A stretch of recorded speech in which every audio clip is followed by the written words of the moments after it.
whatever they barely got out. Their feet were all. Alrighty. So we are gonna go ahead and get started. And I know a few more people are joining us, which is fine, but thanks so much for being here. Thanks all for signing in and grabbing your fire behavior paperwork. I encourage you to keep it in your cart folders. We have Derek Lausuter with us today. He's one of my co-workers, and I'll let him introduce himself in a minute. But he'll be teaching our class today. He has a very long history with fire behavior and forestry work, and that's kind of what he does for Extension. So a lot of really cool programs. I learn something new every single time that Derek teaches, so I really wanted to share his wealth of knowledge with you all. So we're very excited that he's here with us today. But before that, I wanted to show you that we did get our proof back for our challenge coins, which is super cool. So these are what they're gonna look like. I got this late last night, so this is super exciting. I'm hoping that they'll email me back today, and then I could order them today, hopefully. Those are great. Those look super cool. They have to be here before the end of this month by the way our budget policies work. So you guys all should get an email from me saying, here's when you can come pick them up from the office, even though I physically won't be there. So I have a little comment.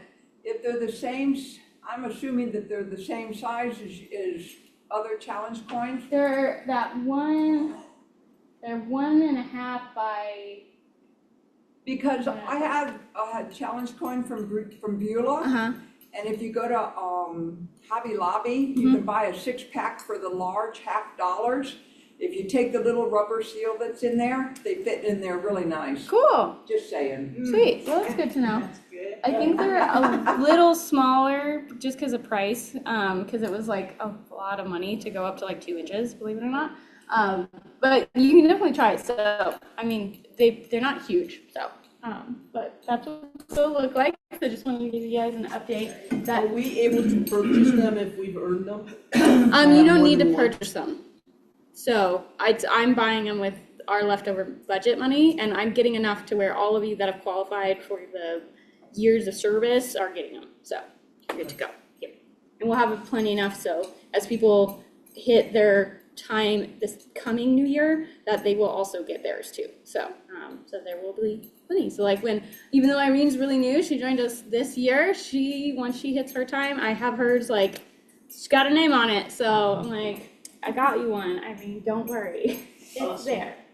So, and then I just really quickly wanted to, so today Derek's gonna go over a lot of really important items about fire behavior and things to keep in mind. And this is really important for you guys, whether you are out in the field or, sorry, I lost my Zoom controls to show you this,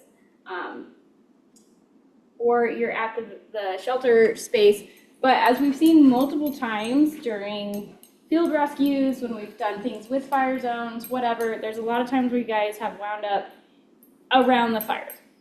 And that's just been because it's moved a lot faster than what we could see on our screens, what we predicted with the weather, all of those factors that Derek's going to kind of touch about. So I briefly just wanted to give you some key reminders of if you are out there and the fire comes, right, and you are out of time. You can't get out, we're out of time. What do you do? Should you stay in the vehicle? What do you do? Well, and I know Eloise probably knows this a lot because that's what she does as a volunteer firefighter. But if you're going to go out in the field for transport, for any of the rescue operations, try to wear 100% cotton because it guards against heat and sparks, so it'll be less likely to catch if you do get caught somewhere. You want to get as low to the ground as you can. So if we're out in Rye and Beulah and Colorado City and any of those places, look where there's a depression, a ditch, a little bit of wet earth, anything you can find. You don't want to go where there's a lot of heavy vegetation. Stay away from trees, no tall grass, all those things that are going to catch. And the coolest areas within the 6 to 12 inches of the ground. So put your face into the ground, face down, feet towards the flames. That's what's going to keep you protected. And then when you go out in your go bags, make sure you have like a rag or an extra t-shirt that can fit around your nose and your mouth, so you can wet it with water and put it around to protect your airway, so that if you are having to shelter in place while that comes around you, you can protect your airway, because that's the really critical part. And then if you can't really, hide very well from like the fire for the structure or a barn or something that you feel comfortable with, You can cover yourself with soil. You want to do soil, don't do vegetation. And then you can also hide behind rocks and logs if there's like radiant heat that you're worried about. So just some things I wanted to put out there for you guys, just because we've seen that a couple times where a few folks on the team, we were out doing stuff and the fire changed really rapidly while we were in the field, and a few folks kind of got caught in some scary situations. So just keep all that in mind, and that way we're always prepared, and we'll kind of work on that in our next training cycle. So just some quick thoughts. So with that, I'm going to hand it back over to Derek, and we're going to get his presentation up and going, and he'll get to introduce himself, and we'll get rolling.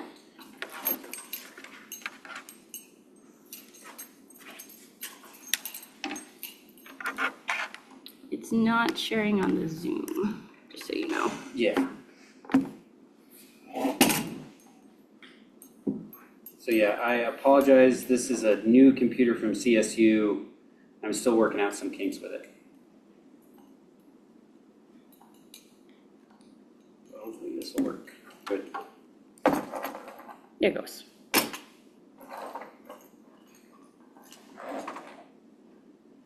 Perfect. Okay, well, thanks everybody. My name is Derek Lowstuder. I'm with CSU Extension. I'm an Ag and Natural Resource Specialist in the Mountain Region. So I primarily serve 13 high country counties, but I also do stuff outside of those counties. My background is in equal parts forestry and agriculture.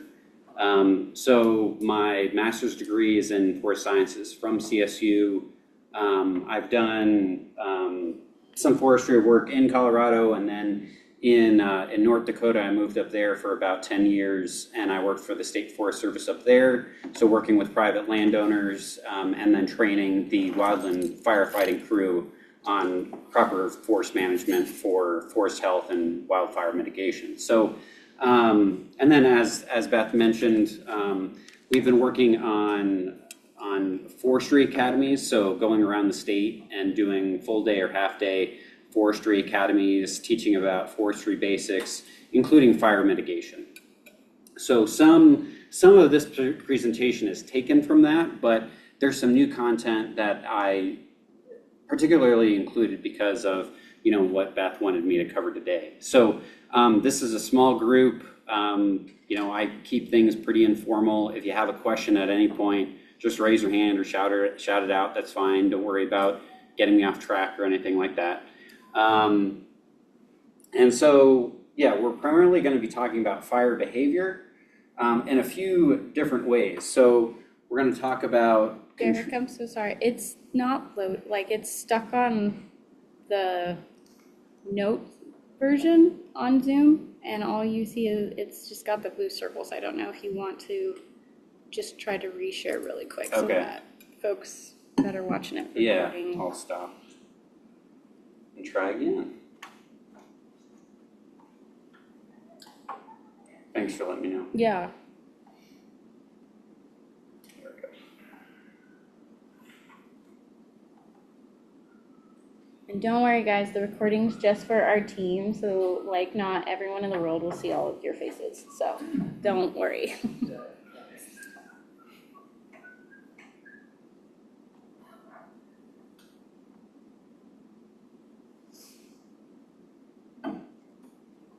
Okay. Is that showing up any differently? No, it's still stuck on that one. Huh. That is really weird.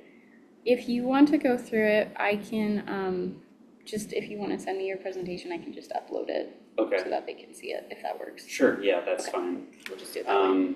Yeah, sorry about that. And we can keep it running. Maybe it'll catch up. Yeah, but it might. We shall see. So we're going to talk about contributors to fire behavior in specific biomes, so different kind of ecosystems with different vegetation types and management styles, the home ignition zone, and particularly what to watch out for. So, you're not the landowner managing these properties, but as you're there to assist them, you can be on the lookout for things to look out for. So,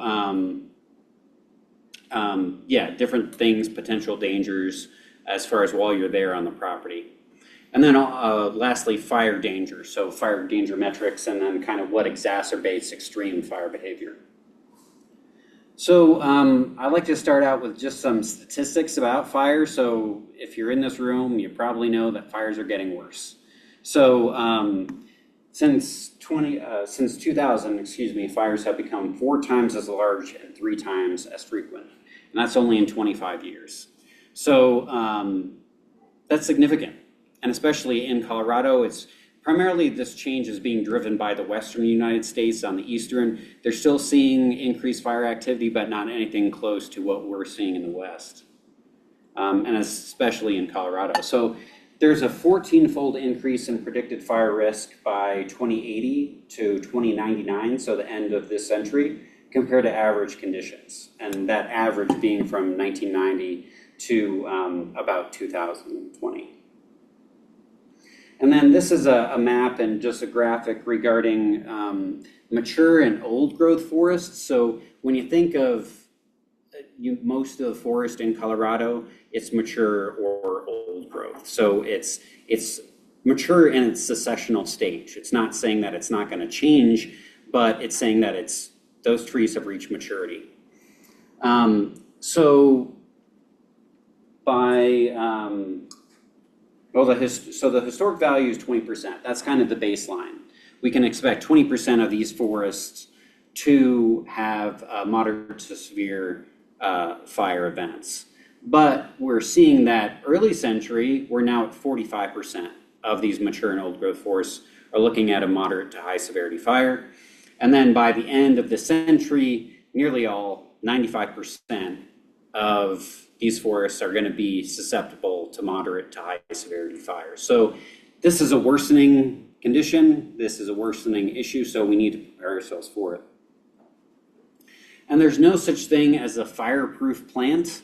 You know, we can have like Firewise landscaping and things like that, but the reality is everything will burn eventually. At least that's organic material. So all plants can ignite under the right conditions. It's just a question of what those right conditions are. And you've probably seen this before, you know, fire triangle from school, oxygen, fuel, and heat that are all needed to sustain a fire. So for a fire to start and for it to continue, it needs all of these 3 things. But there's also another fire triangle that you should be aware of, the fire behavior triangle. So this one, again, you can see it's the same base. Fuel is the base of the triangle, but it's topography and weather that impact the fire behavior. So those are the main influencers of how severe a fire is and how that fire behaves on the landscape. So again, topography, weather, and again, fuel as the base. And so there's some plant characteristics that can increase flammability and some that can decrease flammability. So for things that decrease flammability, you want to look for a low oil or resin content, high moisture content, soapy latex or pectin content. So, you know, if you snap open a plant, and generally these plants are pretty wet, they have a high moisture content, but you know, if there's that white sap that oozes out, that's kind of a natural fire suppressant. Compact growth form, so you're reducing the amount of air that can catch within that plant environment, just that individual plant. You want to look for green stems, so stems that, when it says green stems, they could be red or yellow or whatever, but things that aren't woody stems, that aren't dry stems, they're herbaceous. And with trees and shrubs, you know, they can have herbaceous stems on them too when they haven't gotten that corky bark layer on them yet. And then there's attributes that increase flammability, things like high oil or resin content, low moisture content, tall growth, open form, fine or twiggy stems, and then high water need. So why do you think it would be high water need would be highly flammable, generally? Because we're in a dry environment.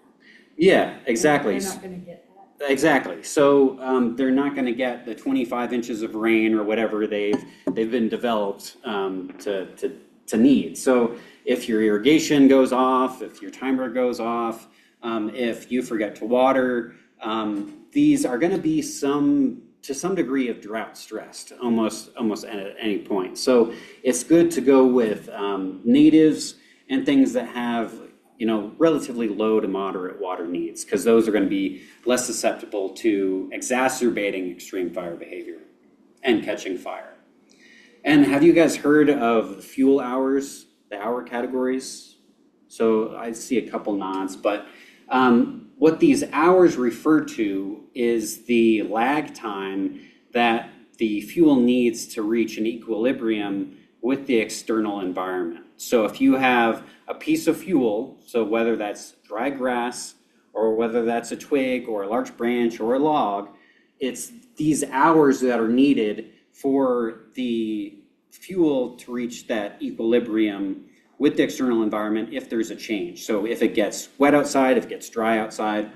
And so generally, these different fuel hours contribute to different types of fire behavior. So for example, the 1 hour, that's the really fine, primarily herbaceous material, so things like pine needles, grass. These contribute to the initial stages of a fire and influence fire spread in the early phases of ignition. So this is really kind of your fire starter more than anything, and it conducts the fire. And then you get the 10 hour. So while still combustible, these 10-hour fuels ignite more slowly. They need more heat. Remember that fire triangle? They need more heat to maintain that fire. But they can sustain fire spread over short duration. So this is where you're getting into kind of the kindling. It's getting that fire going a little bit more strongly. Then you have 100-hour fuels. These contribute to sustaining fire activity over longer durations and are important for fuel continuity within a fire area. So these, again, you're starting to add more fuel to the fire. It'll take a long time, relatively, for these to ignite. And so if you have a very flashy fire, if you have a flame front that's moving very quickly, then sometimes these fuels don't even catch. But if they do catch, then you're going to see an increased fire behavior, going to be higher severity. And then you have the 1,000-hour, and then as you're seeing the same, principles applied, these fuels take longer to ignite. They're more likely to maintain moisture. But once they get caught, then you're looking at more severe fire. It's going to be burning hotter. It's going to be spreading faster. So these can contribute significantly to fire intensity and duration once ignited, especially in long duration fires. So again, you have to have enough heat to ignite these. But if you have these different classifications of fuels on the same landscape, that's when you're going to see these issues where you have a runaway fire that you can't control. What was our, the fire that we had out west that was right on the border of the two counties? That it smoldered or something, it was said it was smoldered for about a week before it caught on fire and The then. big one? Which one? The big one that was last year? Yeah. That was Oak Ridge. Yeah. What was like the start of that one? That one was, it started by a lightning strike on a downed tree, and then it's on state forest service land. So that's why they let it smolder, because Beulah fire couldn't go in because it wasn't within their jurisdiction until it got outside of their jurisdiction area and it got into Beulah's area, and then they could start attacking it. So I'm trying to remember because I came back. So those of you that were here, was it windy? I'm trying to remember. Was it windy? Oh, yeah. Yeah. So I think to Derek's point when he was showing the 1 hour fuels, if you remember, and if I remember right, that fire came downhill too. So the wind was pushing it, and we all know it was dry because that was in June. It was July? end of June, first part of July. Yeah. So it was hot, it was dry, it was windy, and the topography, because it was in that canyon, just hit Drove it, down. and it hit that perfect triangle that he showed. It just, and then we got into this, and then it became where then they couldn't get a hold of it. So, which I don't know, Derek, since you know more about the forestry side, can you explain why they might let a fire go when it's on like BLM land or something like that? Sure, because, and I'll get into it a little bit later, is that all of these landscapes have evolved with fire. So they have different fire intervals. On average, they have ranges of variability where there should be a fire coming through occasionally to clear out this fuel. So that's a reason why we're seeing this high severity. So to go back to like those images that I showed before with the increased fire severity, it's primarily due to a history of fire suppression. So we've been suppressing fires for the last 100 years. First, it was because we were trying to maintain the resource. And then it got to the point where we were building houses, we were building businesses in these environments, and when we want to protect those structures and the infrastructure and the human lives. So then we continued suppressing fire. But we know that these fires are part of these landscapes. They have to be reapplied to these landscapes in some way. So if you have a naturally started fire, if they can let that burn and the conditions aren't terrible, and they can kind of put in some hard lines around it, say, okay, we're going to defend these lines, they won't direct attack it. So they won't send in smoke jumpers, they won't send in ground crews to to dig fuel lines or things like that. They'll just kind of harden areas where it makes sense to draw a defensive line, and then they'll just try to hold the line there. They won't go in and try to make the fire go out, because again, they want to get rid of those fuels, and fire is a very capable means of getting rid of fuels. It's just whether or not it does it in a way that we're okay with. And so that's been the policy of a lot of organizations over the last really even 20 years, is if there's a natural fire, it's not an immediate threat to lives or structures, infrastructure, then they just let it burn. And so that's why the State Forest Service, they're looking at mitigating on 10% of the forested acres in the state. They're not looking at mitigating everything because the risk is relatively low. That's not saying that it won't start on fire and it won't spread to somewhere that they don't want it, but it's relatively low risk. There's not that threat to property or lives, so they just let those fires burn. So it is an effective policy, depending upon how you look at it. So this is just a visual representation of these different fuel levels. So again, 1 hour fuels are like dry, small twigs, blades of grass, pine needles, things like that. And then 10-hour fuels, you're looking at twigs, very small branches, relatively diffuse over the landscape. You have 100-hour fuels, you're getting more into a little bit larger branches. And then at 1,000-hour fuels, you're looking at small logs. And then there's 10,000-hour fuels on top of that, and those are like the main stem of a tree if that came down, or even if it's standing dead. So that would be like a 10,000-hour fuel. Again, the hours pertaining to that lag time and reaching an equilibrium. What are your underground root systems when they catch on fire and then they spread underground? What are those 10,000 hours or 1,000 hours? I mean, I would say because of their nature, most of them would be around the like 100-hour fuels and less. Because trees generally have the large scaffold roots that are primarily like anchor roots, but then most of the root mass is relatively fine. So fires underground are going to behave differently because there has to be gas exchange in order for the fire to still take place underground. And then soil is actually an excellent insulator, which means that it's less likely for fires to get underground unless it goes through like the main stem of a tree. If you have a stump or the main stem of a tree that burns and the fire burns down into the root system, that unfortunately means that the ground insulates that fire, and it can be very difficult to put out. So it's almost like a small coal seam fire or something like that.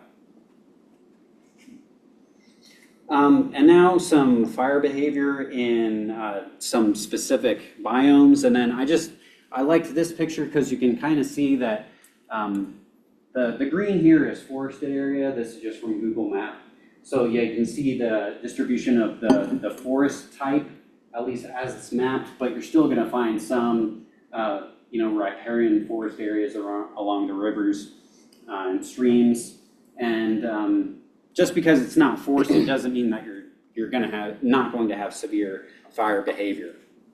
So first starting with grassland, and often even forest fires, they could be lightning strikes that get started that way. They could be, an escaped campfire or something like that. But often they are started in grassland and then they spread into the forest environments. Yeah. Well, just like, it would have been probably in June, I think, first part of June. Highway 96 ended up getting spot patches from somebody driving with what was told a flat tire. And it was sparking, and as the spark went off, of course, the conditions were such that you had a lot of the grass fuels along 96. And it was almost a 10-mile span. And several agencies did respond to that particular one. And where they would be spot, fortunately for us, it was a calm day, it wasn't windy, but as they went through and continued to burn off different areas, they would merge, and then within a couple weeks after that, I mean, if you're talking about, trying to get rid of some of those, about a couple weeks after, you could already see the green grasses coming back, and unfortunately, and again, CDOT, hadn't mowed yet. So we had some nice tall grasses, but at least the weather conditions were such that it contained it and it didn't spread, even though it would burn into itself. And then with the light breeze, it'd burn over itself as well, so. But. Yeah, so there's lots of different ways for grass fires to get started. It's one of the most dynamic fire environments because of the fine fuels that are available there. So again, most of these fuels in a grassland are going to be 1-hour fuels. So they're very responsive to the external environment, whether it's dry, whether it's wet, and then what the wind speed is doing as well. So the fire return interval, so when you'd expect fires to be in this landscape, you're looking at 1 to 35 years. So it's fairly variable. Whether it's a wet area, generally wet areas burn less frequently, but they burn hotter. They have more severe fire behavior. And then drier areas, more common to have fire there, but generally you don't have the fuel buildup because you have that frequent fire interval. And then generally low severity, again, you have these fine fuels that are very flashy, so they'll get ignited relatively easily, it'll spread easily, but the fire behavior isn't very severe. There's gonna be, it's easy to make defensible spaces in grassland environment. And so, yeah, historically fire moved freely across these landscapes. The buildup of fine combustible vegetation combined with dry, windy, and open conditions made them more fire prone. And fuel treatments are particularly valuable in this environment because they reduce the likelihood of larger extreme fires, but they require frequency. So these fuels generally are herbaceous, so they're going to grow back every year, to your point. And in a lot of cases, they'll grow back better than in places that hadn't burned. So again, that's testament to, these fire adapted plants that are in these environments, but it means that you got to stay on top of it. So you have to be frequent with your management.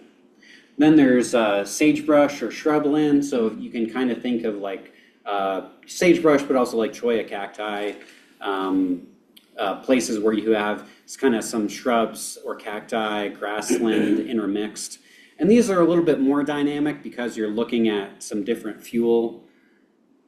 So the fire interval, again, highly variable. You got 10 to 300 years here. So some of these don't burn very frequently at all. whereas other ones burn relatively frequently. So at lower elevations, these burn more frequently, 10 to 100 years, whereas higher elevations, it's about 30 to 300 years. So quite a difference.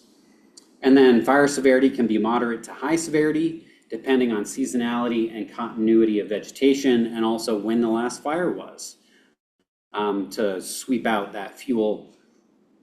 And fire is critical to control the encroachment of trees such as pinyon and juniper. So these communities are often experiencing encroachment of junipers or red cedars. So, and this isn't just a Colorado problem. This is all throughout the West, and even like into Nebraska, they've got red cedar that are taking over their grasslands because they're not having fires as frequently as they used to. So if you guys remember when we had Vision Hills, this is what that was. And if you remember, it got started in the homeless camp down there by the Walmart, and then it came up the hill, and it raced up the hill because we had 100-mile-per-hour winds, and then it jumped into the cholla, and it jumped into all of the pinyon and the juniper and the sagebrush, and it spread like wildfire, literally. And that's when we learned that the walking stick cactuses explode, because that's what happened to Jerry. They exploded right next to his trailer. And then the next couple days after everything calmed down, I called Derek. I said, "Did you know they will explode like bombs?" And he was like, "Really?" I was like, "Yeah, so maybe we should look at rewriting some of our fact sheets on low flammability plants." But this is why this is important to know, because prior to this, we didn't really understand that being close to those, or that we needed to mow those, was vital. And then when it did, when Bill was out there trying to save his property, stuff like that, we said, you need to get rid of all of those around your property right now, because you got about 10 minutes before the firewall hits you. So knowing this is super vital when we're making calls in the Emergency Operations Center. So even if we are out somewhere and you guys can radio back and tell me what plant life you're seeing, would be beneficial, because then that helps figure out where we're going to put our transport crews, where are we going to go, and how are we going to get in and out of a red zone. So this stuff is really important when you guys are out there. Even if you're just the second person that's helping with the driver, pay attention to what the vegetation is, because that's helpful for us to know and make calls. Can we get a cheat sheet of some of the images for some of the vegetation that we have in Pueblo County? We could probably do that. I mean, Yeah, so like Almost what? like a, the sagebrush and the shrub brush and, what is it, tumbleweed and all that, we can know and understand. But something like the walking cactus, and some of the other ones that we need to be more aware of, yeah. that isn't as obvious to us. Or that you think are not as big of a deal as Yeah, they could be. yeah, and get like, and do that, and then put those in all of our, vehicles. Yeah, I can work with Derek on, we don't, to my knowledge, we don't have anything. We don't have like that, anything but we that, could- like we that. could make But something like that. And that would be, valuable when we do a, booth or something like that. If we tell residents, hey, these are some of the more fire hazardous plants, if you've got those around your environment. Yeah, especially out in like Red Creek or things where you Yeah. guys are at, because are they native? Absolutely. Are they good for the ecological systems? Yes, but if you're gonna shelter in place at your house, you should know you might want to get rid of those if the firewall is coming your way. Yeah. So, yeah. What about yucca? Yucca is pretty good. It is. Yeah. So again, it's something that you think it's pretty dry, and it's thicker, but it doesn't really exacerbate fire behavior. Like again, anything will burn. So yucca will absolutely burn, but it is a fire adapted species. So as long as it's not too severe, it doesn't ignite relatively easily, and it doesn't really contribute much to fire behavior. I agree for a cheat sheet because I'm new around here and I'm not familiar with this vegetation around here, so that'd be good. Sure. And CSU does have a low flammability landscape plants fact sheet, which is valuable. A lot of those things are, like cotoneaster and daisies and things that you're not going to see, like native out on the landscape. But it does have a lot of natives on there that can help kind of prime your mind for things to look out for. So we can, yeah, kind of think of some resources that might be beneficial to help you better understand how that landscape might react with the fire. Well, one of the things that was kind of interesting to me, I was on one of the fires that we had off of 96, not being really a livestock person, but it goes to mention, if we're doing rescue and whatever, cow patties do burn and they will smolder. And when we're doing our mop up, that's one of the things that we actually sometimes, depending on the area, we will look for, because they will smoke, and we basically either, a lot of times we just bury them. So at that point, we're removing one of the 3 items, you know, Mhm. the oxygen, basically, from it. And, but I did not, I'm from Ohio, so I did not know that, and it was interesting. Yeah, and I mean, you can cook with cow patties, so as long as they're dry enough, so absolutely. That's something to consider.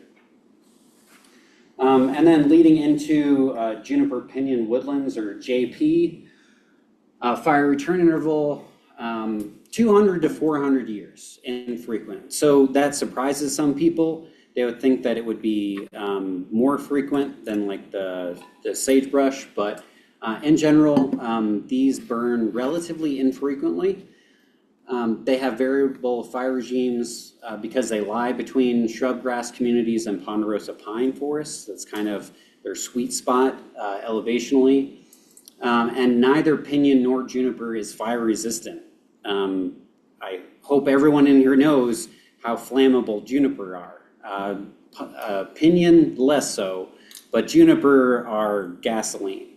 And we'll touch on that a little bit more in the home ignition zone portion, but all those characteristics of things that exacerbate fire behavior, juniper's got pretty much all of them.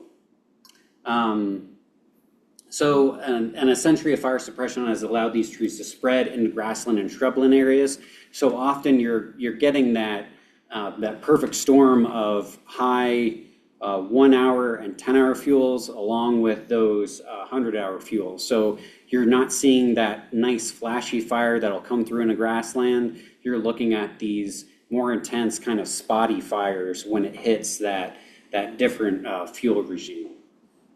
So thinking of his map he showed earlier of our county, where do you guys think that would be big spots we would need to watch if you're on duty for fire spotting? One really big area where we have a ton of this. Pueblo West. Our house too, not where we are. Yep, The ranch. yep. Over by like 4 Bar S, right, on 78 headed up, over by Red Creek. Ranch area. And there's a ton around the reservoir. There's a lot of that BLM land that is nothing but this, which is that's cut in between Pueblo West in so many directions, and people do camp out there even though they shouldn't be out there outside of undesignated areas. But that's how something like this could start, and you can imagine how quick that would run into Pueblo West, and how, as you all know, there's one road in and out of Pueblo West, and if you think of how many people live out there, that's going to be a problem. So just think of that. If you are on shift and you're watching fire behavior and you're watching the weather, those are areas you want to keep an eye out and listen on the radio, watch the lightning strikes, all of that stuff, because this would be a big one that could go up if it was just right and people were done. Mm-hmm. Yeah, good point. And as you can see, because this has a relatively infrequent fire interval, it's moderate to severe fire. So it's not just the nature of the plants themselves and how flammable they are, it's the amount of fuel and the distribution of that fuel throughout these forests that makes them particularly susceptible to high severity fire. And the high winds that we have in Pueblo West. Extensively higher than. Right. And somewhat similar to the shrubland and the grassland, wherever you're mixing these different fuel types, you have a nice distribution of fuel classes. you're going to have more severe fire activity. So this is particularly where cheatgrass, smooth brome, things like that are moving in, and they're creating this understory that's perfect for creating that flashy, high spreading fire, and then getting into these highly flammable, higher fuel classifications. So, and I've definitely seen this in North Dakota, where cheatgrass, smooth brome is a big issue there, and it's killed a lot of forests because it's an invasive grass and it drives out the native shorter statured grasses that have more seasonal moisture, whereas things like cheatgrass, smooth brome, they grow really fast and then they die. So you're left with a lot of this fuel in a relatively short period of time. So something to be aware of, where again you're seeing this interface in between the different biomes, you can have severe fire activity. Does everyone know what cheatgrass looks like? So when you walk through a field and you get all those little burrs from the grass stuck to you, you walked through cheatgrass. That's why if you go to some of the open spaces or different areas, there's signs everywhere that said look around on your pants and your shoes, make sure you don't take any hitchhikers with you. That's what that is. We don't have a ton of it here in Pueblo. There's some hot spots, but not a lot of it. So it is critical that if you were out there rescuing animals, doing whatever, you are mindful, just like when we do biosecurity things, you also got to think of the plant spread, right? Because that could cause future issues from a fire perspective. So just be mindful to take a lint roller with you or something. Might be a good idea to have that in your go bag to just tape to get those guys off and not let them continue to spread and do what they do best. Where do goat heads come from? Puncture vine. Those are different, and it's a low-lying. It's a ground, right? Yeah, It's a ground cover. it like to Derek's point. I mean, eventually it will burn, but from a fire perspective, it's not that big of a deal. From a fire issue, other issues, yes, What but was the gully where we had to rescue the cattle out in Pueblo West? Where we that did horseback and it's a gully that's off the reservoir. It's managed by BLM, which is why no one does anything in it. That was mostly, it was pinyon and juniper and Yeah. tamarisk and kochia. The tall stuff was kochia, which will go up like that that. whole thing would just, Right. Yeah, that whole thing was just waiting to be fire fuel, which is really scary. If we had been, well, If there's been an what active drove us fire. away earlier in the day was the storms that came right, through. the lightning, yeah. Mhm. So, yeah, so it's just, even if you guys go out on a rescue call and it's not a fire issue, it is important to pay attention to this because we had to back off because the lightning was coming. And that could have easily turned into a nasty fire situation that we didn't need to be directly involved in. So just be aware of that. The horse one was a little different because it fell into a concrete septic tank, but if it hadn't been cold and windy, like it's another situation where things like that. So even if you're out on a rescue call, just be aware you do need to pay attention to the vegetation and make note of that and to share that with the other first responders that might be on scene with us. And now moving into the more traditional forest fire, ponderosa pine. So one of the most common forest types, especially along Colorado's Front Range.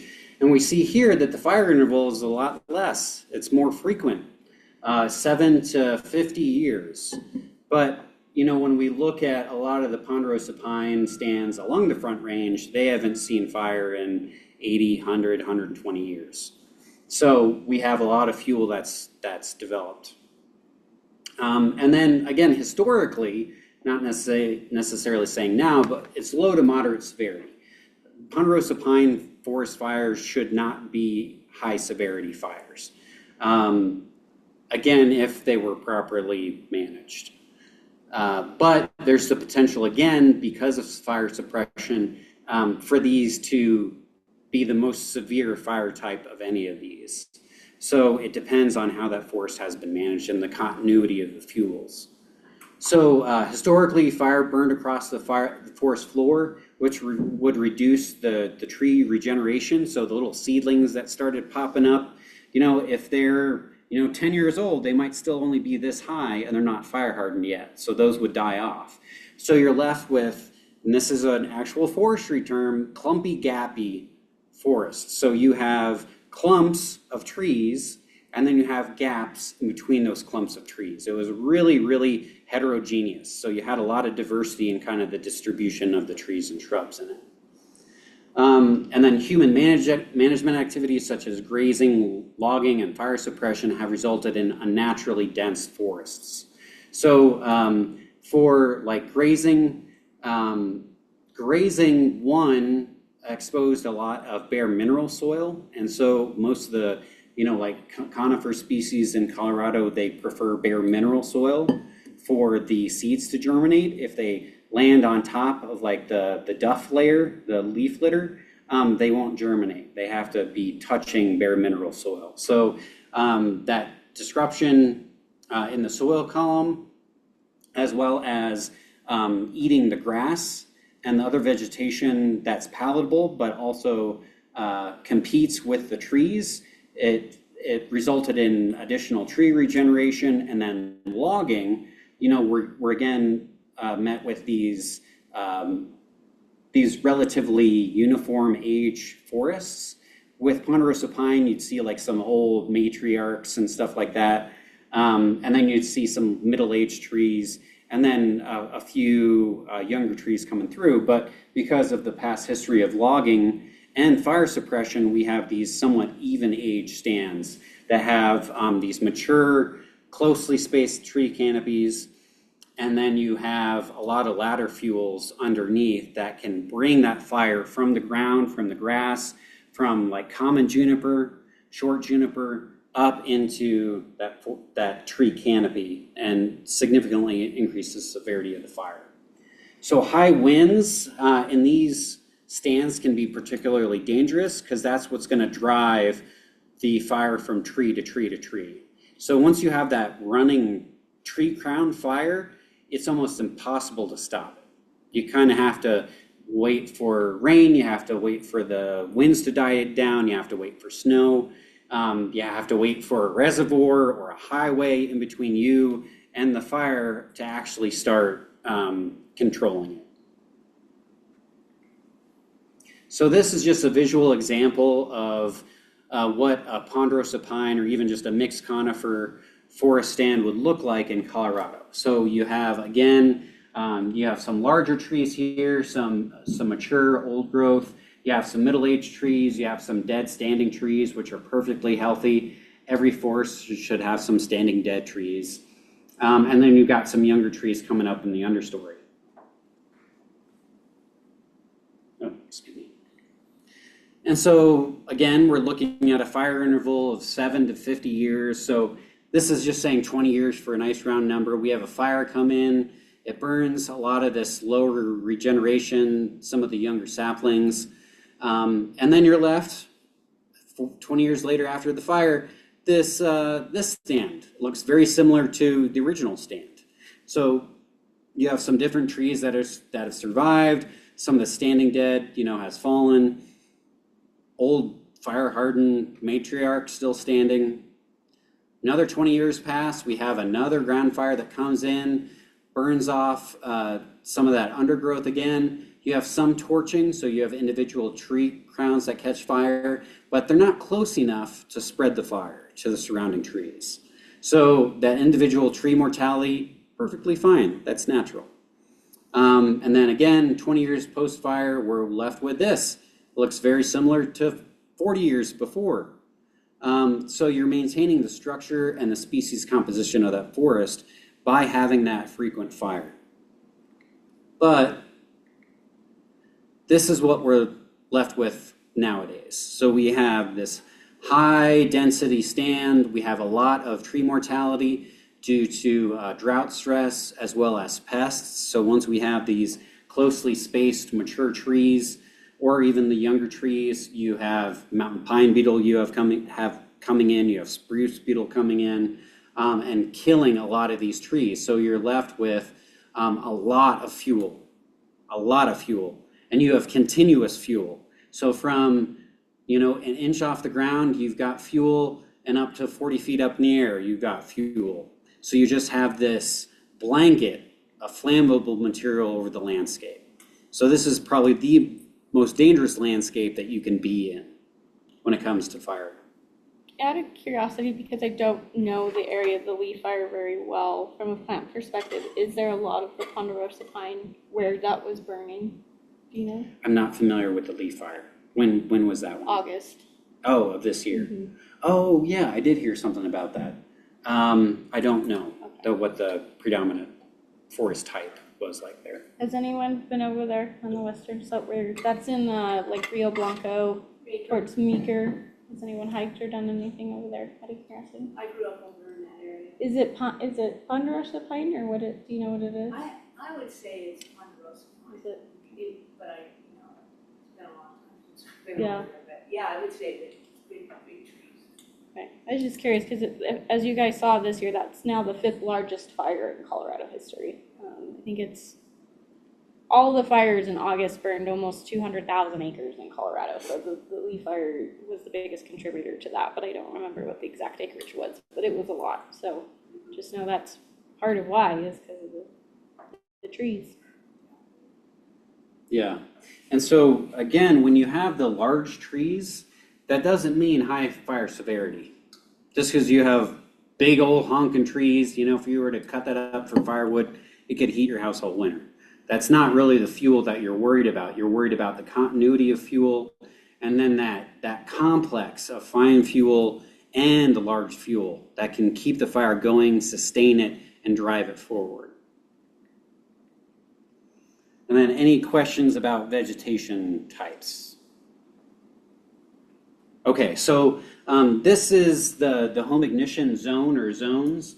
So the HIZ or home ignition zone is broadly referring to this whole area of about 100 feet from whatever structure or infrastructure you're wanting to protect.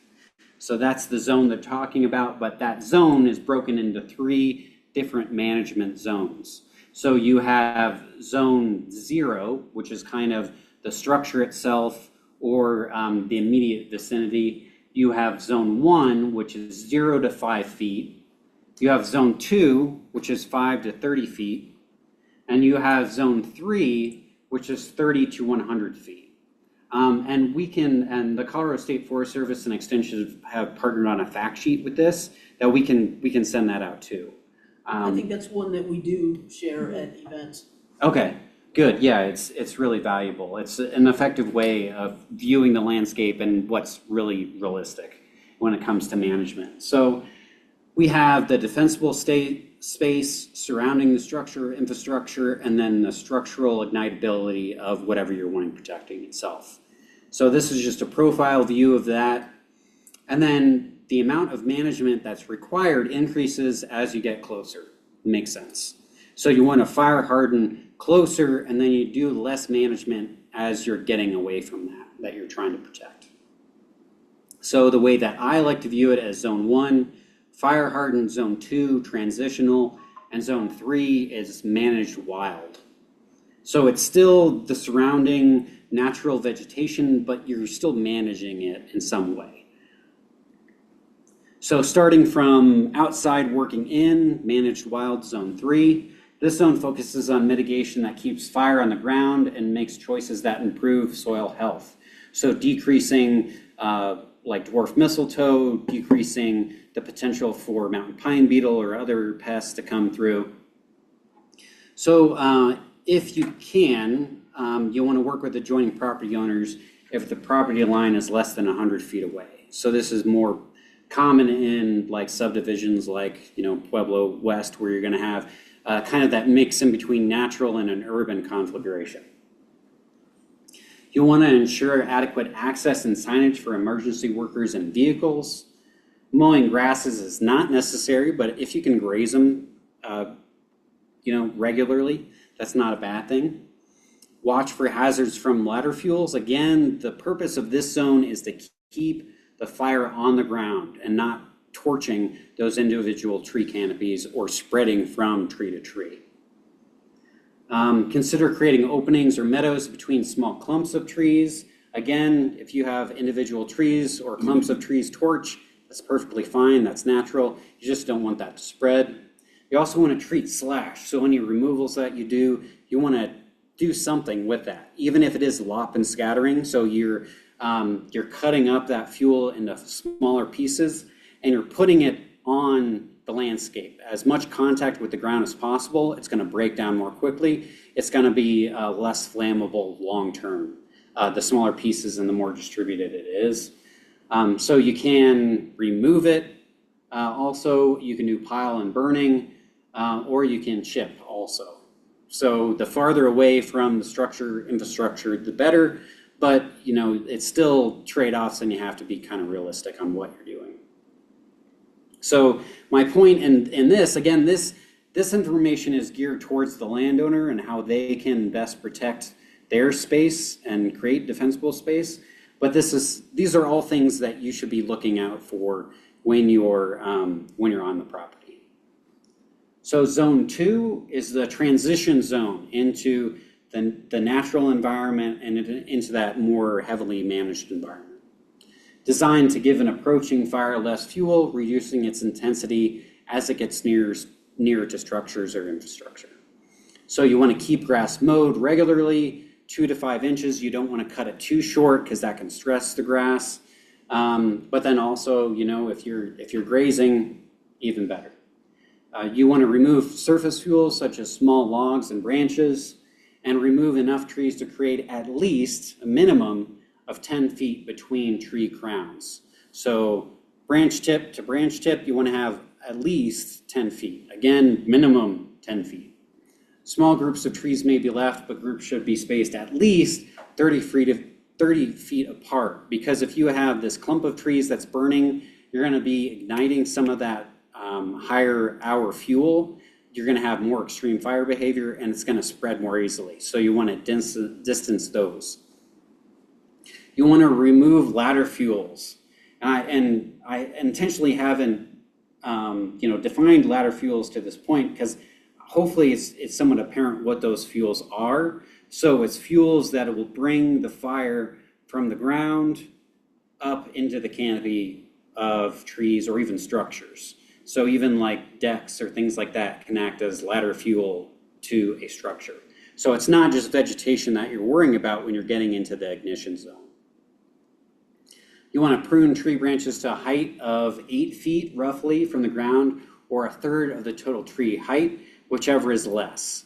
So this is saying whichever is less, because you don't want to stress the tree too much, because if you're removing too much of the branches at once, that can stress the tree. And then you want to remove stressed, diseased, dead, or dying trees and shrubs. So again, fallen dead and standing dead trees are completely natural. They're beneficial for wildlife. I think they look cool in a native forest stand, but in your defensive area, you want to remove those. And then when you're getting into the transitional zone, zone 2, it's important to look at vertical spacing. Again, primarily for ladder fuels. So you want to maintain space between the lowest tree branches and the ground, or shrubs, any ladder fuel that'll bring the fire from the ground up into the forest canopy. You want to remove all tree branches at least 6 feet from the ground. Again, so 6 to 8 feet, kind of a range for you. Allow extra vertical space between trees and shrubs. Lack of vertical space can allow a fire to move from the ground to the brush to tree canopies like a ladder. This leads to more intense fire closer to your home.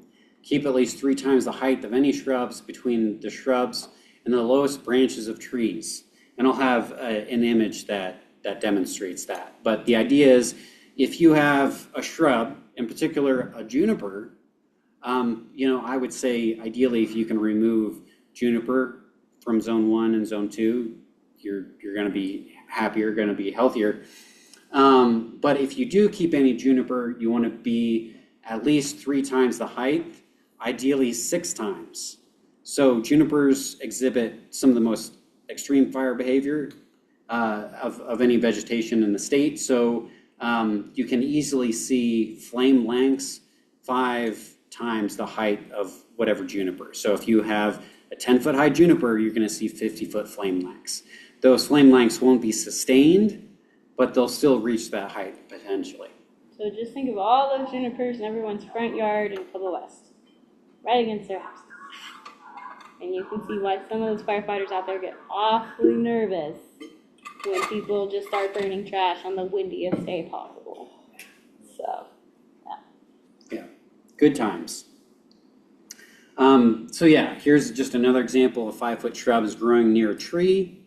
15 foot of clearance is needed between the top of the shrub and the lowest tree branch. So if you have some ponderosa pine or a specimen tree that you have in your yard, you want to make sure that you maintain that distance. Because again, when something burns, the flame length is on top of that's burning. So it's not just the immediate area. This is just a visual demonstration of that. So that 6-foot minimum clearance, and 6 feet is really what you can comfortably get with like a chainsaw. Ideally you want to have the chainsaw at waist height, but if you're looking at 6 feet, that's relatively easy to get with a chainsaw. If you can get up to 8 feet, that's even better. And so here's just that demonstration of a shrub to a short tree to a taller tree, that ladder fuel progression. And then again, the distance needed in between the top of the shrub, X, that height, and 3 times. And then horizontal spacing. Because in a lot of places in Colorado, it's not flat. And when you're not flat, horizontal spacing affects vertical spacing, because once you make that tilt in the plane.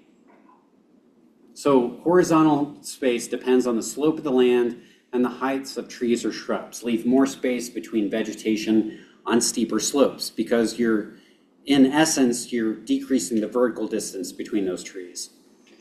So for a flat or mild slope, less than 20% slope, this is not degrees, this is percent slope. So less than 20%, you want to be 2 times the shrub height away from each other. Moderate slope, 20 to 40%. 4 times shrub height. Steep slope, which is more than 40%, 6 times the shrub height in between shrubs. For trees, it's relatively the similar principle. Flat or mild slopes, 10 feet between trees. Moderate slopes, 20 feet between trees. And then steep slopes, 30 feet between trees. And then I like to demonstrate, this line here is 100% slope. It's a 45-degree angle, because slope is rise over run. So you have 1-to-1 slope. So it rises as much as it runs. But to give you an idea, this is mild slope. Anything below that is mild. Anything between here is moderate, and anything above that is steep. How much of where you work is steep? So bear in mind that that slope can impact the fire behavior. So it's not just vegetation, it's the slope that it's growing on. So now into zone 1, which I consider the home landscape zone. So this is, again, 0 to 5 feet from the structure or infrastructure. You want to use hardscape like gravel, pavers, concrete to reduce the amount of fuel and the continuity of the fuel. So if people want to have plants still growing relatively close to their house, that's fine. You just want to break up the continuity of that fuel. And ideally, you don't want it to be within 3 feet of your foundation. You still want there to be some type of setback. You want to remove all branches within 10 feet of the structure. So it's not just on the ground. You want to look up, and you don't want any branches within 10 feet. And again, that's a minimum. All of these are minimums. Limit combustible items like outdoor furniture on top of decks. Relocate firewood and lumber to zone 2. Replace combustible fencing, gates, and arbors attached to the home with non-combustible alternatives or less combustible alternatives. Consider relocating garbage and recycling containers. Consider relocating boats, RVs, vehicles, and other combustible items outside this zone. So, and then it says, if not possible, add buffers, like put it on a gravel pad if you have an RV or a boat, something like that, so you're not having fuel that's directly under that. Because I've seen lots of images from forest fires where an RV has acted like a ladder fuel up into the tree canopy above a home. So again, we're not just looking at the natural vegetation, we're looking at the built environment as well. And I know we've harpened a lot on like when you guys are out in the field and when we're doing rescue operations, but the other big part, this is stuff to consider when we're at a shelter site, right? How many times have we walked around properties and you guys have pointed out things and you're like, hey, there's a huge pile of just nice dried out trash right next to where we would be putting most of our equipment, right? Or whatever the case is. And as you all have seen on multiple times, when the wind picks up at our different sites, that would be a huge issue. We saw it at Liberty, we saw it at 4-Bar S. If things are not mitigated properly, that's a huge safety concern. And that's why now when we did the walkthrough with 4-Bar S this year, a lot of you guys are out there with us, they've done a ton of that now because we learned from Oak Ridge. When Marva and I were there, when Barb and I were there for a night, we spoke to them and said, you guys got to figure something out because we had lightning strikes here, and if this would have caught, because we had pinyon and juniper, we couldn't have stopped it with our little garden hose we were using to water horses. And they've done a lot of mitigation work because of that. So it's important that even if you guys aren't always on transport or rescue, this is important for our shelter sites too. Yep, absolutely. So in zone 1, the goal is to limit materials that can direct fire to the structure or increase flame height. So even if you have mulch right up next to your house, that's not ideal, but as long as it's well decomposed or if it's irrigated, it's going to have relatively low flame height. So these are just a few examples of management in zone 1 that can increase the fire resistance of the structure. You have a chain link fence, you don't have a wooden fence that's going up to this structure, and then she's putting down gravel, kind of this crushed granite to act as a buffer. It's basically hardscaping even though it's an aggregate. And then here we see again, we're using hardscaping around the structure. We have non-combustible roof elements, and even, like if you have logs like this, they have a better fire rating than like wood siding or vinyl, things like that. So, and then they have a shutter window that they can close, and then you have, you have a Class A rating on the roof, so it's not flammable at all. Even if you get embers, you're not going to have fire starting on that roof unless you don't clean out your gutters and you have debris in there. Yeah. One of the things I dealt with on the East Coast, a lot of people would take old railroad ties and then stack them up and do walls and stuff like this, and they're soaked in creosote. Mm-hmm. And as it came through, they just hot spots right then and there, and just will catch forever. Oh yeah, they smolder. Yeah, for sure. So again, they're a high hour fuel, so they won't like catch immediately. But once they do catch, they burn hot and they smolder. Yeah. And a couple other examples. So this is a screen that's under a deck. So again, when we're talking about steep slopes and fire behavior, fire is, you're going to have more extreme fire events on steeper slope generally. And so if you can protect this area above the deck, below the deck, so this is screening to protect from embers so you don't have spot fires igniting in there. It would take, some of the radiant heat or direct flame to ignite these timbers that the deck is made out of. Here, this is an architectural rendering. Here we see stucco that's encasing the patio here. And then we see hardscaping around that. So we have kind of a gravel path around that in addition to the somewhat fire hardened exterior. So all things to look out for. And this is an issue that I see fairly frequently, is that they have, they might have a nice Firewise landscape, but they have a wood fence that runs right into their house. And so that's a fuse.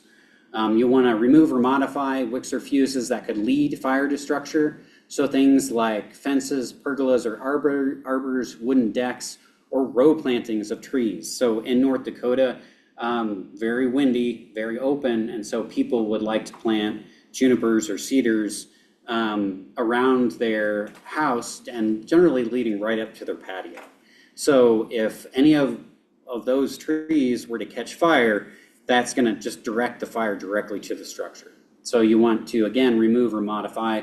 So like here is just an example. Instead of a wooden gate, there's a metal gate. Clearing away mulch and vegetation up next to the fence as well as the structure.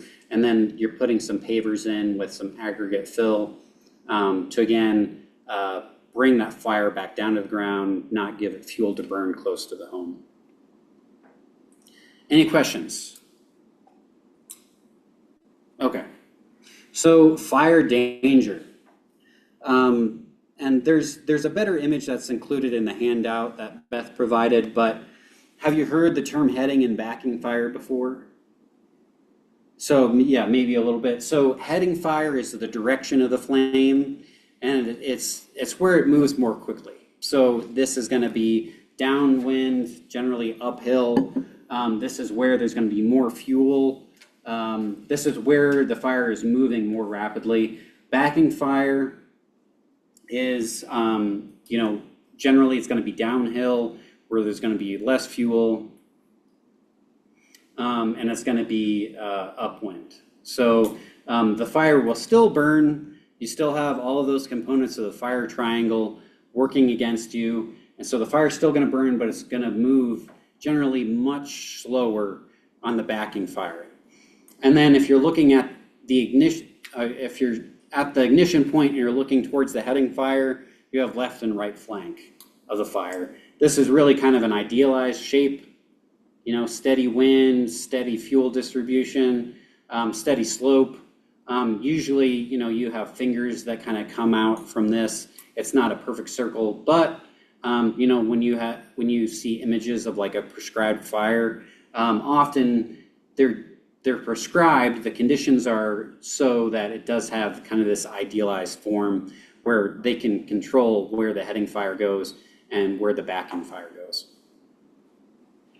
And then generally when we're talking about fires, this is what most people are thinking of: direct flame contact. So you have something that catches on fire and then it catches something on fire right next to it. So it's like adding logs to the fireplace. That's direct flame contact. But that's not the only way that fire can spread. You also have embers. Embers can travel for miles away from the flame front. So that's why it's important to protect vents or areas where the embers can ingress, actually like into the attic space, into the crawl space, or like landing under the roof, falling into the gutters and igniting debris in the gutters, or hitting a wall and then falling down and igniting mulch next to the home. That can also happen. So embers are very important to look out for, and that's why you're going to find spot fires, again, potentially miles away from the dominant flame front. Is there a good example that you guys can think of that happened where that was exactly what we were worried about? It was an in-town fire. It was here, in town. Pueblo West, I had them in my backyard, So dropping on my deck, on my house. when Minnequa was on fire, Minnequa, yeah. that fire was so bad, even though it wasn't threatening structures, and it was windy. Those embers, which, does everyone know where Minnequa is? Minnequa Lake? It's over by St. Mary Corwin Hospital. So it's over there. So it's on the south side of town, almost all the way to I-25. It was shooting embers all the way from there to Pueblo West when they were still hot, when they were landing at Barb's house. So that's a huge area that could have easily caught on fire, and I was feeding in info from you guys to the Emergency Operations Center, and there were fire trucks waiting in Pueblo West for a SWAT fire. So even if it's an in-town fire that isn't really going to involve us, it's still important that you guys are still communicating with me and giving me feedback when we have an ember situation so that we're ready to rock and roll if something like that decided to catch. So please, just because if we're not active with a fire situation, don't feel like you can't give feedback. Okay. Yeah, absolutely. And especially in Pueblo West, when it was happening, there was, and I was concerned about my house, I have a duplex, and both, next to both sides of the house are barren fields, that have grasses that if one of those embers would have fallen there, it would have ignited both of those sides of the house right away. So, and we had video, and I was sending Beth video, it was like, yeah, it's landing here, and you could just see it twirl down. Yeah, And they're hot. And then the other thing that, besides the embers, we talk about a lot is the grasshoppers. Grasshoppers will catch on fire and they'll take it 2 miles away. so, and then the other primary means of fire spread is radiant heat. So just like enjoying the campfire or the fireplace, wood stove, you have radiant heat. And again, to bring up junipers, you know, it's not from embers, it's not from direct flame contact. You can have junipers spontaneously ignite from like 30, 40 feet away from the flame front because of that radiant heat, especially if you have a high severity fire where again you have that complex of fuel hours. Then you can have it burn hot enough that you're spontaneously combusting vegetation that's outside of that zone. Again, not from direct flame or embers, but just that radiant heat is so intense that it can light other things on fire. So again, you rarely see this idealized shape because it's kind of going out in all the directions where it meets that fire behavior triangle. So generally, fires move uphill. You know, heat rises, fires move, and in general, the predominant winds go uphill. So we have heat from the fire that goes uphill. It's drying out the vegetation. You might have some ember drops in here. You're again having that radiant heat that might spontaneously ignite. So you're going to have more issue upslope. So any questions regarding that? It's fairly intuitive. So in general, fire burns downhill slower unless something's driving it, again, like weather. So if we have that high wind that's blowing downhill, then you can have your heading fire going downhill. It's just not as common. So remember when we apply this to livestock knowledge with that image, if you were out of time and say it was a fence, barbed wire fence, and you had cattle in it specifically, what direction should you cut that fence and push the cattle out, uphill or downhill? Well, let's start easier. Which way are the cattle going to want to go? Which way is easier for them, up or down? No. Up. Cattle should go up. Their biomechanics, it's easier for them to go uphill than it is for them to go downhill. So if you cut that fence and you don't direct them anywhere, they're going to go right up with that fire in front of it because it's easier for them from a biomechanical standpoint to go uphill than it is down. You're going to have to plan that so you can cut the fence lower and push them downhill to get them out of that range of the fire. So just be aware of that. When you see something like this and you understand how fire typically moves, right, you have to apply that to then what you know from the biomechanics of the various animal species you might be rescuing. Is that just for cows or?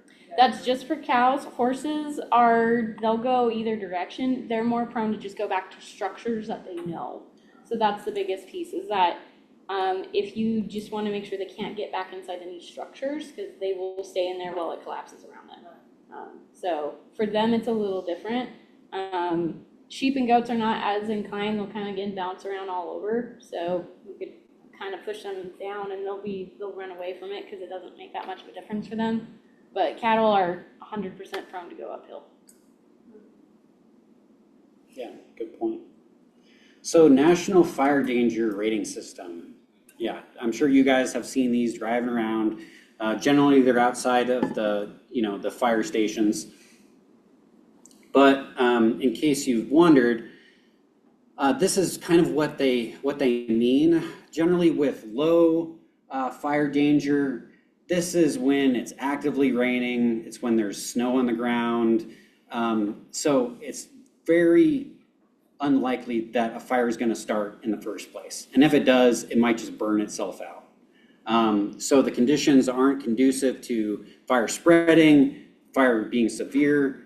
It's just not going to be bad. But again, for fire to even start would be highly unlikely.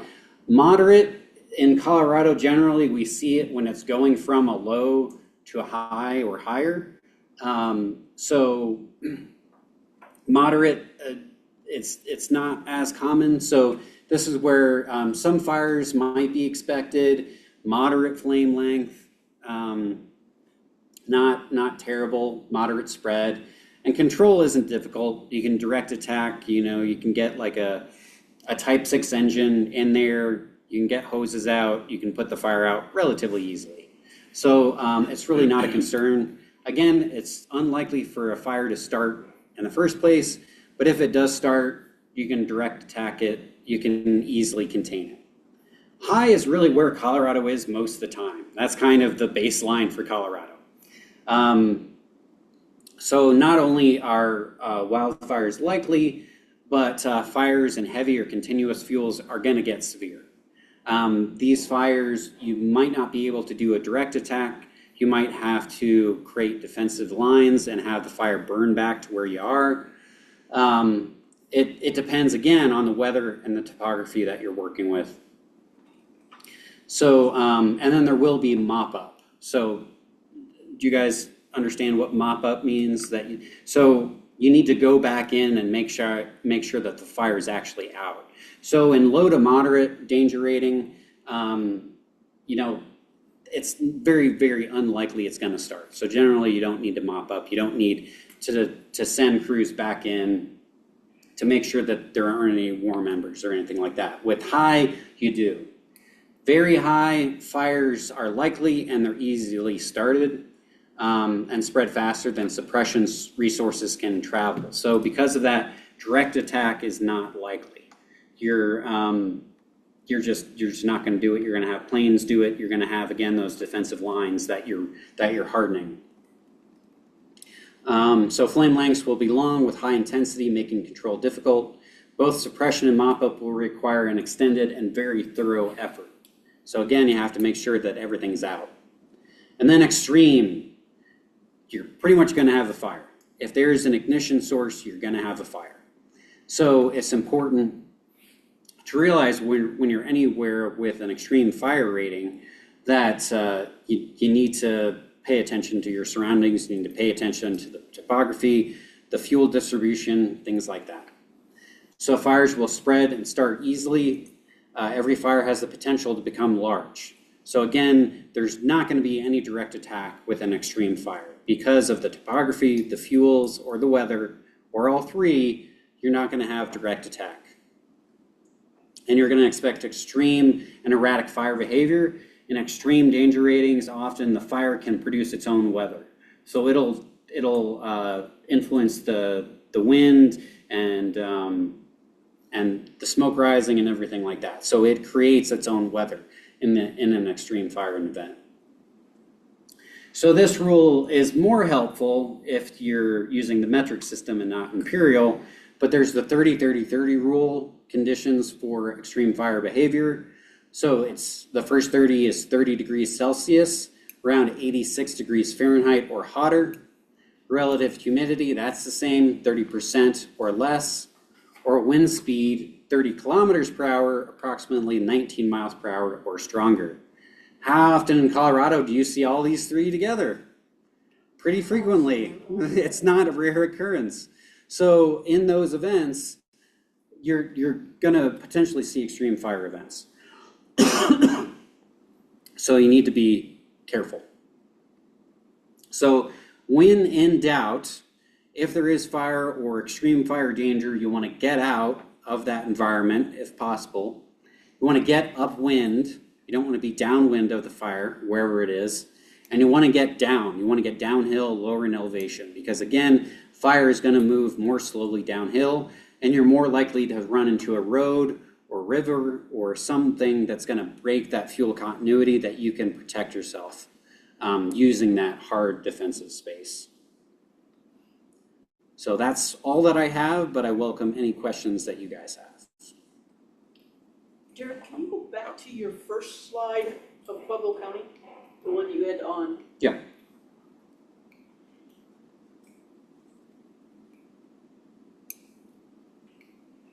I think it was your very first slide. Yeah. Yeah. So if we're looking at the reservoir in Pueblo West. Mhm. Yep. So a lot of what you described and a lot of high burn is all around the reservoir. And where it would make, its own weather pattern and everything. What type, and then going towards the north, which is where a lot of our winds will come from the west and go up north, northeast.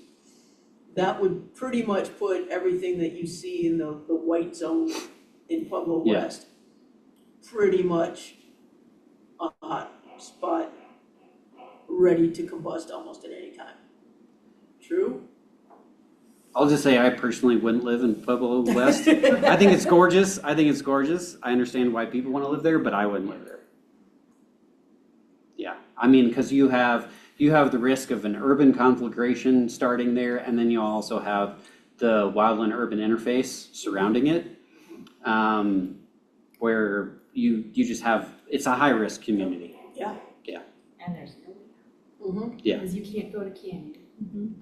You're heading right into further fire, so everybody's gonna be heading east. You won't be able to cut through the reservoir. You can't get out. And don't forget that when And that's Fort one of Carson has our- their fires, right where the boundary line is, right Where there, what? where Wigwam is, where Fort Carson has their fires. Yeah. That's their training grounds, and that feeds right into Hatchet Ranch. They touch borders, because some of that land used to be Hatchet Ranch. He sold it to the military. So when those fires happen, even though they're typically not in our county, it is important that you guys watch those, because it wouldn't take much for it to jump. And now it's just running loose on the ranch, and it's gonna come straight on down to everything else. And it has a long way to run before there's a road that's gonna stop it. So it is really important to think about that. And even when you guys saw with Vision Hills, that was over, there, can I point on your map? Vision Hills was here, right? And it started running this way, because again, there's nothing to stop it over here. There's nothing here, because it started in the creek, right here with Fountain, and it came up out of the river and then ran, right? Because it was running uphill out of the riverbank.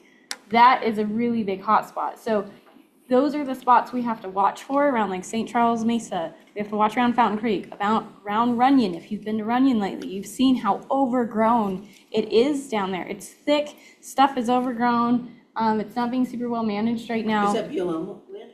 Runyon, it's owned by the city owns part of it, and then the county owns the rest. And then the steel mill owns a portion of that. So it's a weird three-way grouping, but it wouldn't take much, especially if you guys remember when the steel mill caught on fire. If those embers or radiant heat, because it was so hot, you all remember how much smoke and everything there was from that, that could have easily caught, whoops, I pushed the wrong button.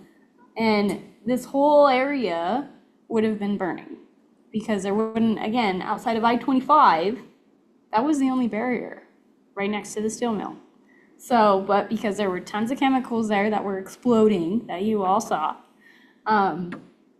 that creates a whole bunch of issues. So that's why we have to think about, where are we going? What are our escape routes? And if we go do a rescue, whether it's during fire or a non-fire situation, you guys have to pay attention where the main roads are. You have to, because it wouldn't take much for something to happen and you can't get back out. And almost every time we've had a fire call and we've had to go out and get animals, a team or two has had to turn around and not be able to get to a property because the fire would beat them to it. So you have to be aware of where you're going. That's why we're getting the radios. That's why we're doing the radio training and everything else, because it's very hard to get in and out of Pueblo, more than people think, especially when we're on fire. So very important to keep that in mind. Yeah, thanks, Beth. Yeah, it's not easy. And the community and residents don't think too much about it. Mhm. To make it easier on them, their community and everything, and then everything that we do. Yeah. Honestly, for a lot of people, it's gonna take a near miss, or it's gonna take insurance rates forcing them to take action. And those have already started. Okay, This next year, I've seen, people are seeing increases of 20, 25, 50%. And it'll turn to like California where they won't, companies will pull out. There are areas in Pueblo County that they will not insure. And there are various properties that if you don't meet mitigation standards, you're not getting insurance. So it is important, a lot of where you guys live, to talk to your neighbors and say, I know you love those trees and you like how cool it looks, but you're gonna lose everything in a fire. And one tree isn't worth your entire property or your house or whatever, right? So it is important to have these conversations with your neighbors, because they might listen to you a little easier. And then you can say, hey, did you know CSU Extension has these really cool classes that you can come learn about this stuff, so that they're prepared, and then it keeps our community safer. So just be aware of that. Is there anything that we could do as the volunteer cart team, that after an event like that, or like what we dealt with this summer, and we see some of those, that we could just, take an afternoon and go door to door to some of the neighbors that are in those areas, like where the horse was trapped in the well. We made national news that day. We did. Why not take advantage of that and then go to some of those neighbors and say, hey, we've got some fire mitigation stuff that we're dealing with, or It's a just little, as a PSA. It's a little, to go door to door is a little outside of our jurisdiction. That's more with the fire departments, but we can do PSA social media stuff, and that's why I got the green light to make our public Facebook page. Okay. That's cart that you guys can just share stuff from. So be like, hey, did you see this PSA? Did you see, hey, we're coming up on our red flag trio day, right? It's hot, it's windy, and it's dry. Don't be dumb, mitigate your stuff, don't burn trash, don't watch your tires, don't drag chains, right? Don't do that kind of stuff. Don't let your emus loose, that kind of stuff, right? Oh yeah, we had a day where like 6 emus got lost. One of them got shot. They were very busy. Wow. So yeah, I mean, we can definitely do that. So we're trying to approach that more, but going door to door is more within the realm of the fire department. Yeah. So. And when it comes to defensible space, there are properties that firefighters will get to and be like, I'm on to the next one. Mm-hmm. Like, I'm not even gonna bother trying to protect this one. So it behooves the property owners to mitigate for numerous reasons. But a lot of it is so that they create that defensible space so that first responders can defend it. Mhm. If there's no defensible space, the firefighters won't defend it. And you guys have the same authority to do the same thing. If you go out on a transport or a rescue op during a fire, and I give you an address, I don't know what the address looks like. I probably have never seen it before. If you show up on scene and you're like, it would take that for this to catch, and there's not a good way out, and there's one road, we wouldn't be able to get back out. You're allowed to be like, we can't, this is not safe. We have like 5 minutes to try and get these animals, and there's like 20 of the animals. We don't have the time, and it's not safe enough. You can make the call, and we can figure something out. So don't feel like if you get into a situation where you're out there and you pull up somewhere and you're aware of all this stuff we've talked about today, and you're like, I know this is in a really bad spot. This is not worth it. Okay. Because again, we're not there to fight the fire. We're there to get the animals out if we can. But your guys' first job is to get back, right? You can't do that if you're in the way of the fire. So that's why this is really important. I know you all want to be there. You want to help the animals. We want to save them.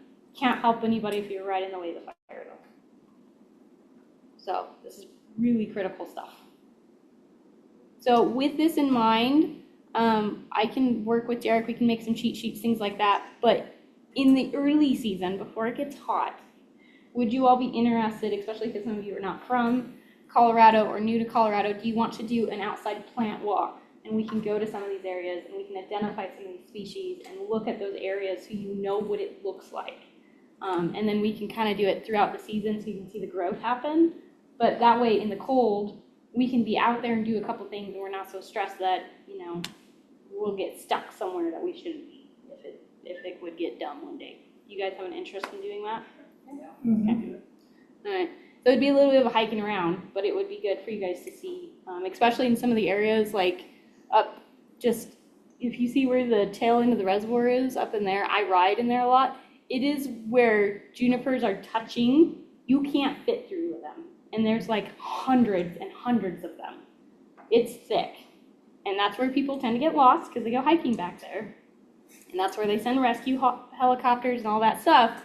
But think about how hot a helicopter is, right?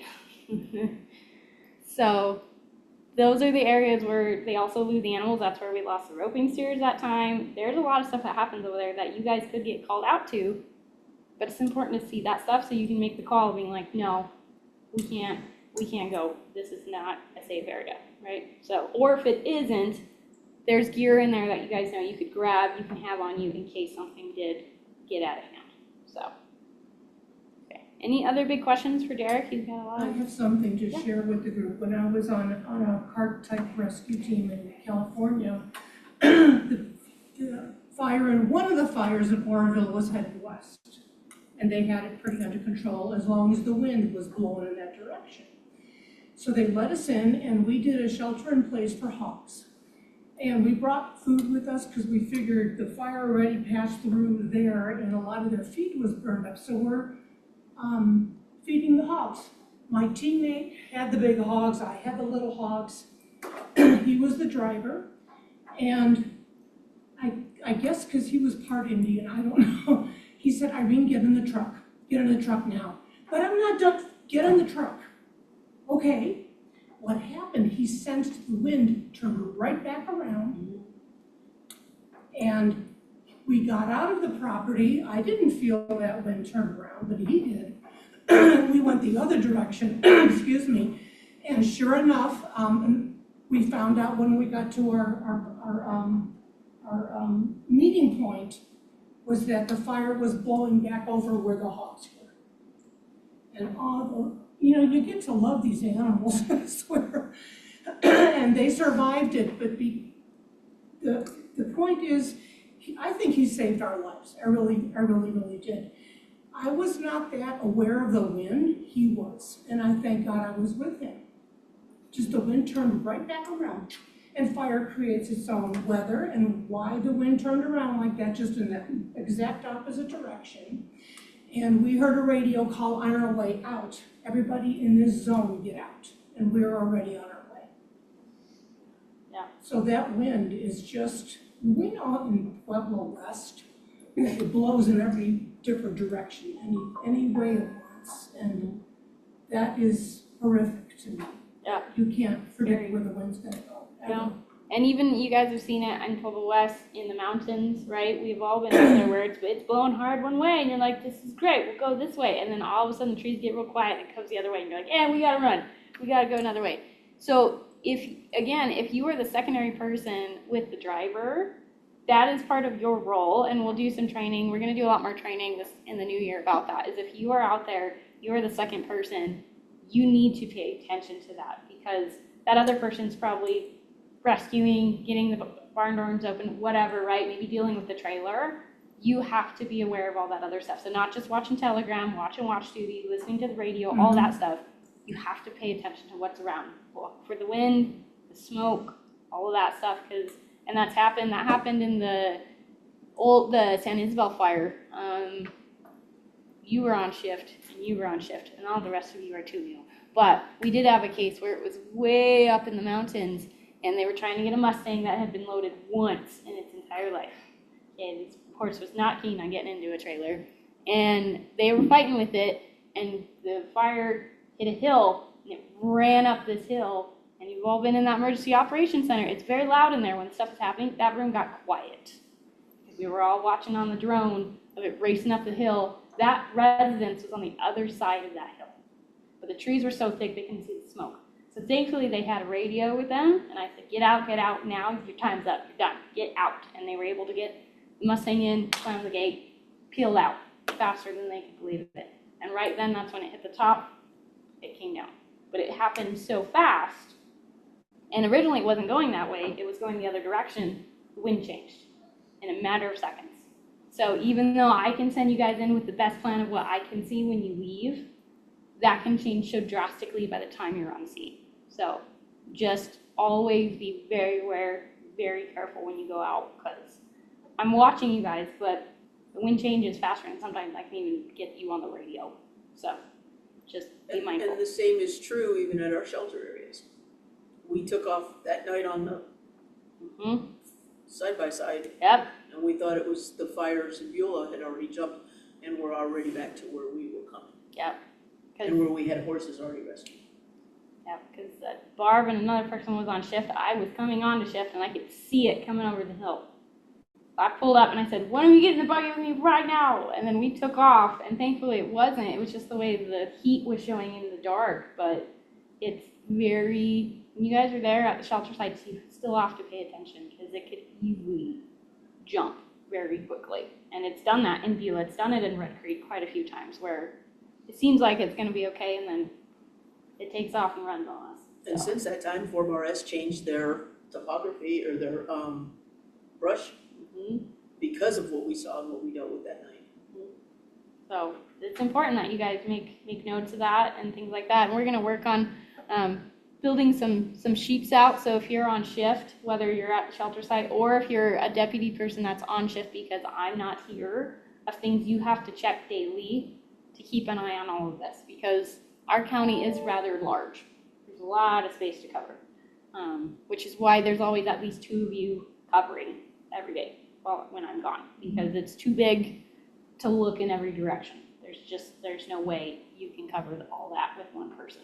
So, and because we've had some changes in our team, I might be asking some of you that have gone through some of this training to pair up so that you're the other spotter. So like if Barb's on shift, like Barb and Marva are deputies, but I might say, hey, Eloise, they're on, but I know they're gonna be busy. Can you be that third person that's watching these things? And if you see something, immediately get with them and then take it up to everybody else. Because that's what's gonna make it faster so that you guys are ready. Well, and the one thing is, and again, we hear it 1,000 times, there's no more fire season. It's all year round. And I mean, this morning, quite frankly, had there not been snow on the ground, I woke up to 50, well, when I left the house to come here, it was 56 degrees. But when I woke up this morning, I had gusts of 20 miles an hour. The only thing that's saving us today, so to speak, is the snow on the ground. And it's something that can just flare up, and a lot of times the county will close down, and basically until these last snows, the burn desk was basically closed. They wouldn't allow burn because we were so dry. And right now, if you look at our weather pattern, we're not expected to get snow anytime soon again. And it's supposed to get back up in the 50s, I think, all the way through next weekend. Yeah. It's gonna get windy. So we all know we're gonna get like maybe 1-2 days of mud, and then it's gonna be gone. So. Yeah, the wind will dry everything out. I mean, so that you're back to where you started before we ever got anything. So. And you leave the country when? 3 weeks. But you guys will be great. We're gonna say it's gonna snow the whole time I'm gone, and you guys will get to just sleep in the whole time I'm gone. So, or just call Derek. Derek, we'll loop him in. You guys can call Derek, and he can help. Any other questions for Derek? This was good, thanks, Joe. Yeah, Thank you very much. thank you guys. Well, thanks everybody. We'll stop the recording. Those of you that are watching the recording of this, we will post Derek's slides. You'll just have to watch the slides in conjunction with with him talking through the presentation, and we'll make sure that those are available. So, thank you so much. I think Derek, you had your contact info on the last slide, right? Sure.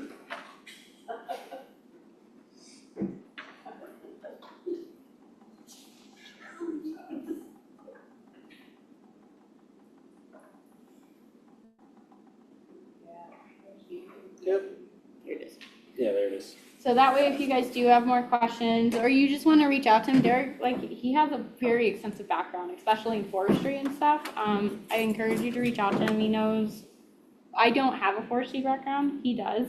So if you guys ask me any of those questions, I'm gonna send you to him anyway, or I'm going to ask him. So you can just contact him directly and ask him. And he's, And I'm just up the road. I'm in southwestern Colorado Springs.